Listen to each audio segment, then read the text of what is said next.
नमस्कार, 9 बजे की 9 ब्रेकिंग में आप सभी का स्वागत है। मैं हूं आपके साथ सृष्टि शुक्ला। 9 बजे की 9 ब्रेकिंग में सबसे पहले बात कर लेते हैं पहली ब्रेकिंग की। रोहतक दौरे पर सीएम मनोहर लाल, कई कार्यक्रमों में शिरकत करेंगे सीएम मनोहर लाल।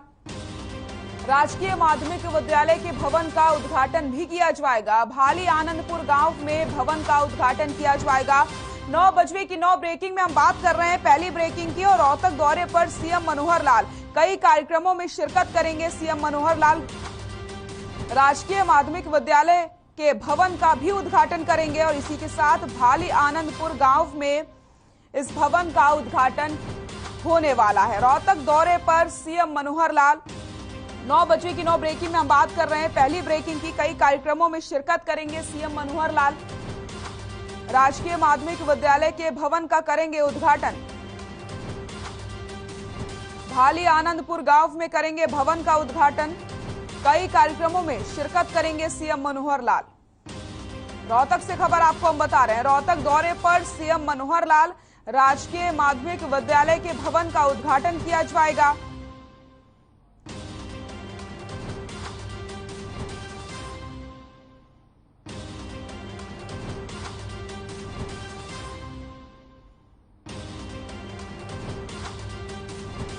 नौ बजे की 9 ब्रेकिंग में बात कर लेते हैं दूसरी ब्रेकिंग की। करनाल से खबर आपको बता देते हैं। तेग बहादुर के प्रकाश पर्व पर कार्यक्रम की तैयारियों का जायजा लेने पहुंचेंगे सीएम।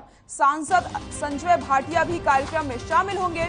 24 अप्रैल को मनाया जाएगा तेग बहादुर का प्रकाश पर्व। 9 बजे की 9 ब्रेकिंग में हम बात कर रहे हैं दूसरी ब्रेकिंग की। करनाल से ये खबर आपको बता रहे हैं। तेग बहादुर के प्रकाश पर्व पर जो कार्यक्रम का आयोजन होना है उसका जायजा लेंगे मुख्यमंत्री मनोहर लाल। सांसद संजय भाटिया भी कार्यक्रम में शामिल होंगे।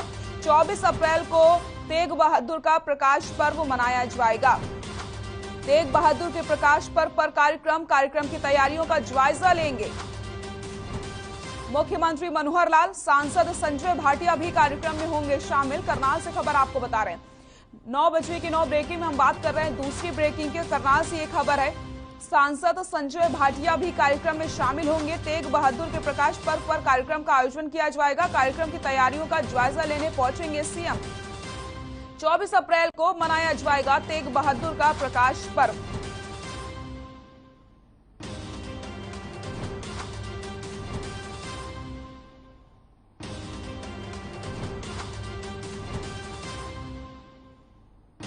नौ बजे की 9 ब्रेकिंग में बात कर लेते हैं तीसरी ब्रेकिंग की। कुरुक्षेत्र से खबर आपको बता देते हैं। गुरु रविदास विश्व महापीठ का 5वां राष्ट्रीय अधिवेशन गुरु रविदास मंदिर में 2 दिन तक चलेगा कार्यक्रम।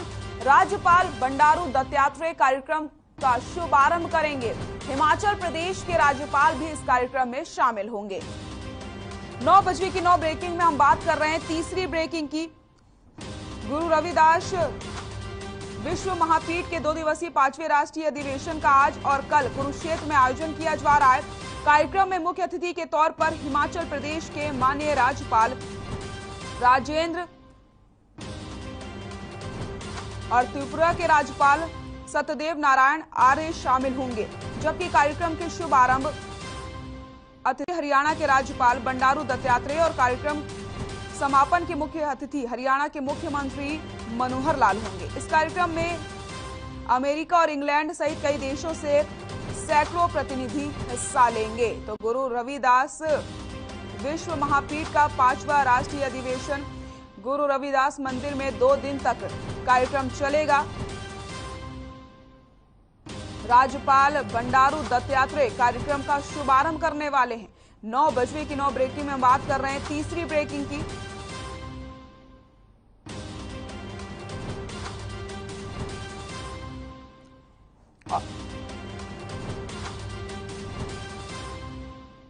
और इसी खबर पर ज्यादा जानकारी के लिए हमारे सहयोगी विनोद हमारे साथ जुड़ गए हैं। विनोद, आपका रुख करूंगी। जिस तरीके से कार्यक्रम का आयोजन किया जाना है गुरु रविदास मंदिर में 2 दिनों तक, क्या कुछ जानकारी मिल रही है कार्यक्रम को लेकर के? क्या कुछ तैयारियां की गई हैं?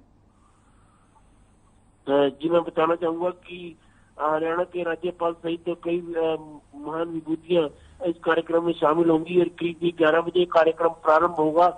और ये इस कार्यक्रम का शुरुआत जो है गुरु रविदास मंदिर कुरुक्षेत्र में होगी।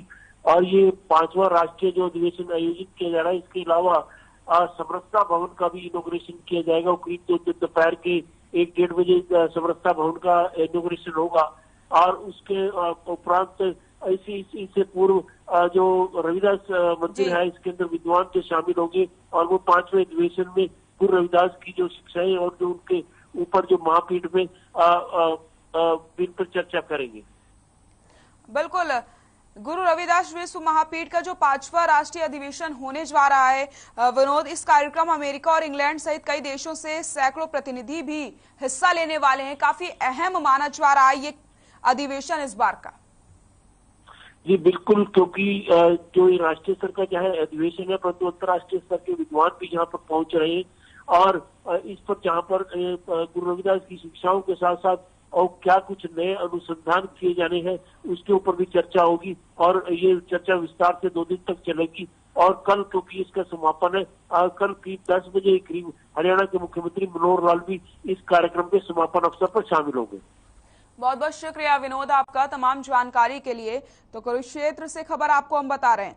9 बजे की 9 ब्रेकिंग में बात कर रहे थे तीसरी खबर की, जहां गुरु रविदास विश्व महापीठ का 5वां राष्ट्रीय अधिवेशन है। गुरु रविदास मंदिर में 2 दिन तक कार्यक्रम चलने वाला है। राज्यपाल बंडारू दत्तात्रेय कार्यक्रम का शुभारंभ करेंगे। हिमाचल प्रदेश के राज्यपाल भी कार्यक्रम में शामिल होंगे। इसी के साथ त्रिपुरा के राज्यपाल भी इस कार्यक्रम में शामिल होंगे और इस कार्यक्रम का समापन मुख्यमंत्री मनोहर लाल करेंगे।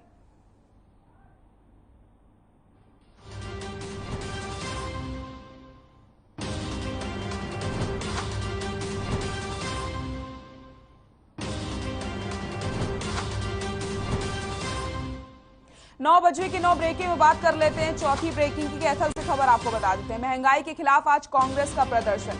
रणदीप सुरजेवाला के नेतृत्व में कांग्रेस करेगी प्रदर्शन। सुबह 11:30 बजे जवाहर पार्क में इकट्ठा होंगे कांग्रेस कार्यकर्ता। प्रदर्शन करते हुए जाएंगे लघु सचिवालय। कैथल से खबर आपको बता रहे हैं। 9 बजे की 9 ब्रेकिंग में हम बात कर रहे हैं चौथी ब्रेकिंग की। महंगाई के खिलाफ आज कांग्रेस का प्रदर्शन। रणदीप सुरजेवाला के नेतृत्व में कांग्रेस करेगी प्रदर्शन। सुबह 11:30 बजे जवाहर पार्क में इकट्ठा होंगे कांग्रेस के कार्यकर्ता। प्रदर्शन करते हुए लघु सचिवालय भी जाएंगे। तो जिस तरीके से लगातार महंगाई बढ़ती चली जा रही है, ऐसे में अब कांग्रेस भी खुलकर सामने आ रही है और महंगाई का लगातार विरोध किया जा रहा है। रणदीप सुरजेवाला के नेतृत्व में कांग्रेस प्रदर्शन करने वाली है। सुबह 11:30 बजे जवाहर पार्क में इकट्ठा होंगे कांग्रेस के कार्यकर्ता। प्रदर्शन करते हुए जाएंगे लघु सचिवालय। महंगाई के खिलाफ आज कांग्रेस का प्रदर्शन। रणदीप सुरजेवाला के नेतृत्व में कांग्रेस करेगी प्रदर्शन।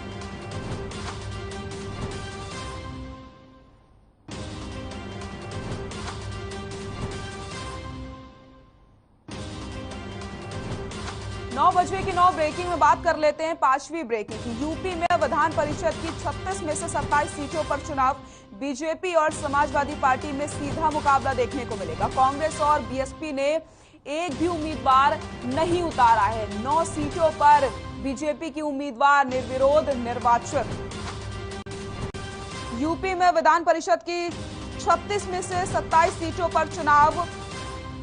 9 बजे की 9 ब्रेकिंग में बात कर रहे हैं 5वीं ब्रेकिंग की। बीजेपी और समाजवादी पार्टी में सीधा मुकाबला होगा, क्योंकि आपको बताते चले कांग्रेस और बीएसपी ने कोई भी उम्मीदवार नहीं उतारा है। ऐसे में समाजवादी पार्टी और बीजेपी की कांटे की टक्कर देखने को मिलेगी। 9 सीटों पर बीजेपी के उम्मीदवार निर्विरोध निर्वाचित हैं। यूपी में विधान परिषद की 36 में से 27 सीटों पर चुनाव। बीजेपी और समाजवादी पार्टी में सीधा मुकाबला देखने को मिलेगा, क्योंकि कांग्रेस और बीएसपी की तरफ से एक भी उम्मीदवार उतारा नहीं गया है। 9 बजे की 9 ब्रेकिंग में हम बात कर रहे हैं 5वीं ब्रेकिंग की। यूपी से खबर आपको बता रहे हैं, जहां पर यूपी में विधान परिषद की 36 में से 27 सीटों पर चुनाव होना है।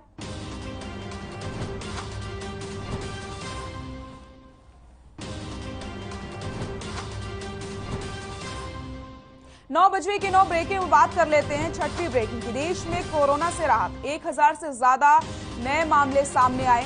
43 कोरोना मरीजों की मौत हुई है। 1213 लोग कोरोना से ठीक हुए हैं।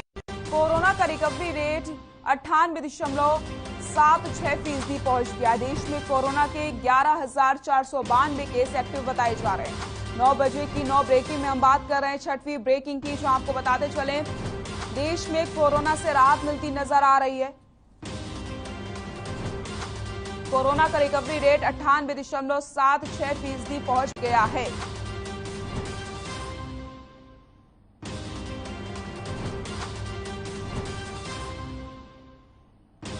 पिछले 24 घंटे में आपको बताते चलें 1000 से ज्यादा मामले सामने आए हैं। 43 कोरोना मरीजों की मौत हुई है। देश में कोरोना के 1492 केस एक्टिव बताए जा रहे हैं।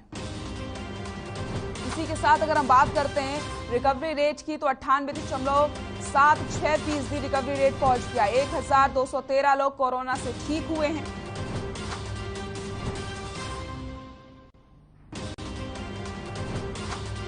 हरियाणा में के साथ साथ और भी कई प्रदेशों में यहां पर राहत मिलती नजर आ रही है। तो हम बात कर रहे हैं कोरोना के अपडेट को लेकर के 9 बजे की 9 ब्रेकिंग में बात कर रहे हैं 6वीं ब्रेकिंग की। इसी के साथ आपको बता दें देश में कोरोना से राहत मिलती नजर आ रही है। लगातार आंकड़ों में कमी आती चली जा रही है।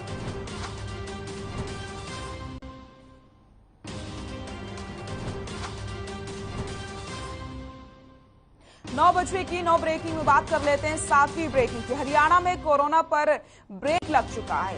एक दिन में कोरोना के 67 नए मामले सामने आए हैं। तो अगर हम बात करते हैं प्रदेश की, तो यहां पर भी कोरोना से राहत मिलती नजर आ रही है। पिछले 24 घंटे में कोरोना के चलते एक भी मौत नहीं हुई है। और अगर हम बात करते हैं कोरोना के रिकवरी रेट की, तो रिकवरी रेट 98.89% पहुंच गया है। हरियाणा में कोरोना पर ब्रेक लग चुका है। जो रफ्तार से कोरोना के आंकड़े बढ़ रहे थे, उस रफ्तार में अब ब्रेक लगता हुआ नजर आ रहा है। एक दिन में कोरोना के 67 नए मामले सामने आए हैं। 55 लोगों ने कोरोना को मात दी है। पिछले 24 घंटे में कोरोना के चलते एक भी मौत नहीं हुई है। 9 बजे की 9 ब्रेकिंग में हम बात कर रहे हैं 7वीं ब्रेकिंग की। कोरोना का रिकवरी रेट 98.89% पहुंच गया है। तो प्रदेश की अगर बात की जाए, तो प्रदेश में भी कोरोना से राहत मिलती हुई नजर आ रही है, क्योंकि आंकड़े लगातार कम होते जा रहे हैं। इसी के साथ 55 लोगों ने कोरोना को मात दी है। पिछले 24 घंटे में कोरोना के चलते एक भी मौत नहीं हुई है। जहां लगातार मौत के आंकड़े बढ़ रहे थे, ऐसे में अब एक भी मौत नहीं हुई है प्रदेश में। तो यहाँ पर आप सभी के लिए राहत भरी खबर है कि कोरोना के जो आंकड़े बढ़ रहे थे, उन पर ब्रेक लग चुका है। एक दिन में कोरोना के 67 नए मामले ही सामने आए हैं। 55 लोगों ने कोरोना को मात दी है।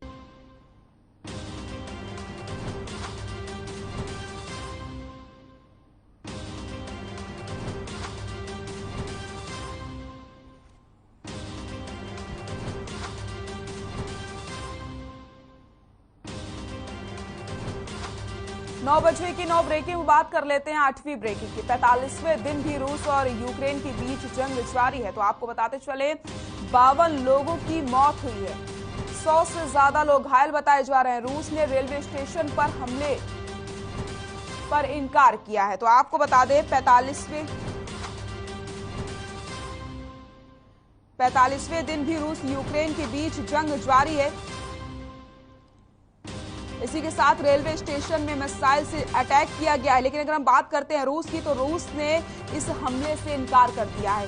जंग 45वें दिन भी जारी है। कई लोगों की अब तक मौत हो चुकी है। कई शव भी लगातार बरामद हो रहे हैं। और इसी के साथ 52 लोगों की मौत हुई है और 100 से ज्यादा लोग घायल मिले हैं। तो आपको बताते चलें, जो रूस और यूक्रेन के बीच की जो जंग है, वो थमने का नाम नहीं ले रही है। लगातार यहाँ पर एक के बाद एक हमले किए जा रहे हैं। लोगों की लगातार जान जा रही है और घायल होने वाले लोगों की भी संख्या बढ़ती चली जा रही है। रूस ने रेलवे स्टेशन पर हमले से इनकार कर दिया है।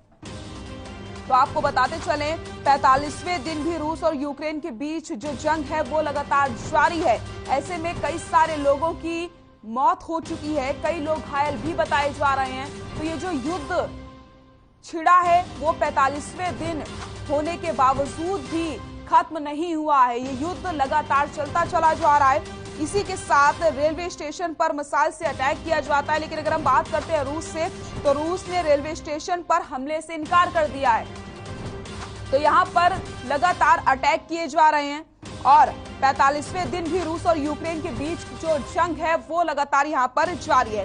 52 लोगों की मौत हुई है, 100 से ज्यादा लोग घायल बताए जा रहे हैं।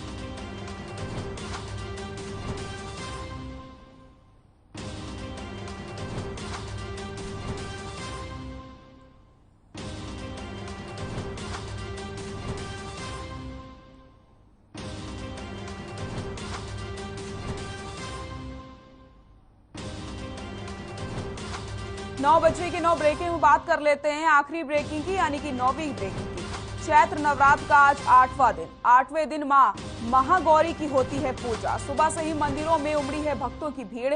आज चैत्र नवरात्रि का 8वां दिन है। अष्टमी के दिन मां महागौरी की पूजा अर्चना की जाती है और नवरात्रों में सबसे ज्यादा खास दिन माना जाता है अष्टमी का। कई सारे लोग व्रत रखते हैं, मां महागौरी को प्रसन्न करने की कोशिश करते हैं। कहते हैं आज के दिन अगर पूरे मन से, श्रद्धा से उपवास रख करके मां महागौरी की पूजा अर्चना की जाए तो मां महागौरी सारी मनोकामनाओं को पूरा करती हैं। तो आपको बताते चले, मंदिरों में भारी भीड़ देखने को मिल रही है भक्तों की। सुबह से ही मंदिर में भक्त पहुंच चुके हैं मां के दर्शन करने के लिए। तो नवरात्रि का आज 8वां दिन है और इस दिन को अष्टमी के रूप में मनाया जाता है। चैत्र नवरात्र का आज 8वां दिन। 9 बजे की 9 ब्रेकिंग में हम बात कर रहे हैं आखिरी ब्रेकिंग की, यानी 9वीं ब्रेकिंग की। 8वें दिन महागौरी की पूजा की जाती है। तो महागौरी की आज पूजा अर्चना होती है। अष्टमी के रूप में 8वें दिन को हम मनाते हैं। चैत्र नवरात्रि का आज 8वां दिन है और आज के दिन जो भक्त पूरे 9 दिन उपवास रखते हैं वो आज कन्याओं को भोजन कराते हैं, मां महागौरी को प्रसन्न करने की कोशिश करते हैं और आज कन्या को भोजन करा करके अपने उपवास को वो खोलते हैं। तो अष्टमी का दिन काफी खास माना जाता है। आज के दिन कन्या को भोजन कराया जाता है।